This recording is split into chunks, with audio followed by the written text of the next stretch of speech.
కొన్ని ఛానల్స్ లో మంత్రుల మీద ఉన్నతాధికారుల మీద వ్యక్తిగతంగా ఆధారం లేకుండా కించపరిచే విధంగా కథనాలు వచ్చాయి. ఆ విషయంలో నేను తీవ్రంగా స్పందించాను. అలాంటి వార్తలు వేయడం సమాజానికి మంచిది కాదని, ఇలాంటివి జరగకూడదని మంత్రులు ఐఏఎస్ అధికారులు కావడానికి వాళ్ళు ఎంత కష్టపడ్డారో వారి జీవితాన్ని ఇలా ప్రసారం చేయడం దుర్మార్గమని నేను చెప్పడం జరిగింది అని టీపీసీసీ వర్కింగ్ ప్రెసిడెంట్ జగ్గారెడ్డి అన్నారు. అయితే ఈ వార్తల నేపథ్యంలో అసలు విషయాలు ఏమిటి, ఎవరు దీనికి సూత్రధారులను తెలుసుకోవడానికి ప్రభుత్వం ముఖ్యమంత్రి రేవంత్ రెడ్డి సిట్ వేసి విచారణకు ఆదేశాలు ఇచ్చారని జగ్గారెడ్డి అన్నారు. రాష్ట్రంలో జర్నలిస్టులను అరెస్ట్ చేస్తున్నారన్న వార్త ఒక భయాందోళనకు గురవుతోంది. ఇది ప్రతిపక్షాలకు అస్త్రంగా ఉపయోగపడే పరిస్థితి ఉంది. అందువల్ల సిట్ అధికారులు చాలా కూల్ మైండ్ తో ఒక సంయమనం పాటించి సమస్యను పరిష్కరించాలని కోరుతున్న ఇటు అధికారులకు న్యాయం జరగాలి. ఇలాంటివి మళ్లీ జరగకుండా చూడాలి. అదే సమయంలో భయాందోళనకు గురి కాకుండా చూడాలని కోరుతున్నానని జగ్గారెడ్డి తెలిపారు.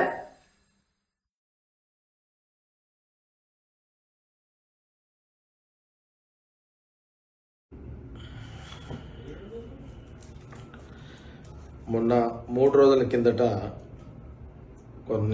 ఒక ఛానల్లో కొన్ని యూట్యూబ్ ఛానల్లో వెంకటరెడ్డి గారి అధికారులకు సంబంధించిన కొన్ని వార్తలు వచ్చినాయి. నేను మొన్న ఇలాంటి వార్తలను వేయకపోవడం మంచిదని చెప్పడం జరిగింది. నేను మళ్ళీ ఒక వీడియో రిలీజ్ చేయడానికి కారణం ఏంటంటే, సరే ఏం జరిగిందా ఏం జరగలేదని మనం పక్కకు పెడితే దీన్ని మీద కొంత నేను వీడియో ద్వారా నేను కోరుతున్న ఏంటంటే, ఇప్పుడు గవర్నమెంట్ కూడా సిట్ కమిటీ వేయడం జరిగింది. కొంతమంది జర్నలిస్టులని అరెస్ట్ చేసినట్టు కూడా వార్తలు వచ్చినాయి. రాత్రి 11-12 గంటల నుంచి కొందరు జర్నలిస్టులను అరెస్ట్ చేస్తున్నట్టు వార్తలు కూడా ఇప్పుడు బయటకు వచ్చినాయి. నేను సిట్ అధికారులకు కోరుతున్న ఏంటంటే, కొంత మీరు కూడా కొంత ఆలోచన చేయండి. దీన్ని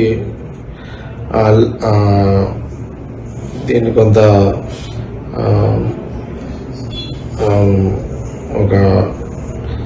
దీన్ని ఇక్కడికే అదంటే సిట్ అధికారులకు కూడా నేను కొంత నా ఆలోచన ఏంటంటే, సరే కొంత మీకు కూడా ఆవేదన ఉంటుంది, అధికారుల మీద కూడా వార్త వచ్చింది కదా అనే ఫీలింగ్ మీకు కూడా ఉంటుంది. దాన్ని ఎవరూ కూడా సమర్థించము. అధికారుల మీద వచ్చిన అధికారుల మీద, రాజకీయ నాయకుల మీద, ఎవరి మీద పర్సనల్ విషయాలు లేని ఉన్నట్టుగా వార్తలు వస్తాయి. ఎవరు కూడా దాన్ని సమర్థించము, దాన్ని ఎవరు కూడా ప్రోత్సహించము. దట్టు మహిళా అధికారుల మీద అసలుగా ఎలాంటి వార్తలు వస్తే దట్టు ఎవరు కూడా మేము ప్రోత్సహించము. అధికారుల మీద వచ్చినా, రాజకీయ నాయకుల మీద వచ్చినా, లేనిది ఉన్నట్టుగా ఎవరు వార్తలు వేసినా అది తప్పే. దాన్ని తీవ్రంగా అందరం ఖండించాల్సిందే.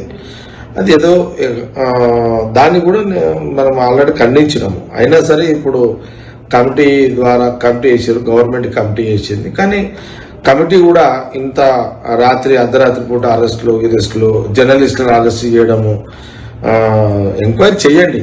ఏం జరిగింది ఏం జరగలేదు పిలవండి. ఏం ఆధారాలు ఉన్నాయి, ఏ ఆధారంతో మీరు ఇలాంటి వార్తలు రాస్తున్నారని అడగండి. దాని తర్వాత మీరు ఎలాంటి యాక్షన్ తీసుకుంటే బాగుంటుందని ఇప్పుడు నిర్ణయం తీసుకోండి. ఈ అరెస్టుల ద్వారా ఈ అరెస్టులు అనేది ఆపండి, జర్నలిస్టులు అరెస్టులు అనేది ఆపండి.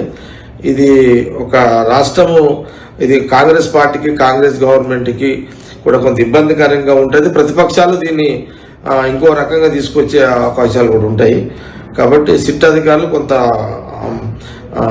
కూల్ మైండ్ తోటి మీరు కొంత నోటీసులు ఇచ్చి వాళ్ళని పిలిచి ఎంక్వైరీ చేసి కేసులు ఏదైనా ఉంటే మళ్ళీ మీరు గవర్నమెంట్ తోటి మాట్లాడి అప్పుడు ఆలోచన చేయండి.